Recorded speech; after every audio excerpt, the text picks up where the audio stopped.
O'tgan 6 oy davomida ratsa va repeater qurilmalaridan noqonuniy foydalangan 84 nafar shaxs javobgarlikka tortildi. O'zkom nazorat inspeksiyasi tomonidan vakolatli organlar bilan hamkorlikda radioelektron vositalar va yuqori chastotali qurilmalardan noqonuniy foydalanish holatlarini aniqlash va bartaraf etish bo'yicha tizimli monitoring tadbirlari olib borilmoqda. 2025-yilning birinchi yarmida mamlakat bo'ylab 233 ta monitoring tadbiri o'tkazildi. Ularda 219 ta qonunbuzarlik aniqlangan bo'lib, holatlarning aksariyati repeater va ratsa qurilmalariga taalluqli bo'ldi. Xususan 105 ta noqonuniy ratsa qurilmasidan foydalanish holati o'rganilib, ularni bartaraf etish yuzasidan 37 ta ogohlantirish va ko'rsatmalar berildi.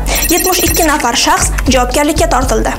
Shuningdek, 114 ta noqonuniy repeater qurilmalaridan foydalanish holati aniqlanib, ularni bartaraf etish yuzasidan 97 ta ko'rsatma berildi. 12 nafar shaxs esa belgilangan tartibda javobgarlikka tortildi. Hurmatli fuqarolar, O'zkom nazorat inspeksiyasi yuqoridagi kabi qonunbuzarlik holatlari qayta sodir etilmasligi uchun qonunchilikda belgilangan talablarga qat'iy rioya etishingizni so'raydi.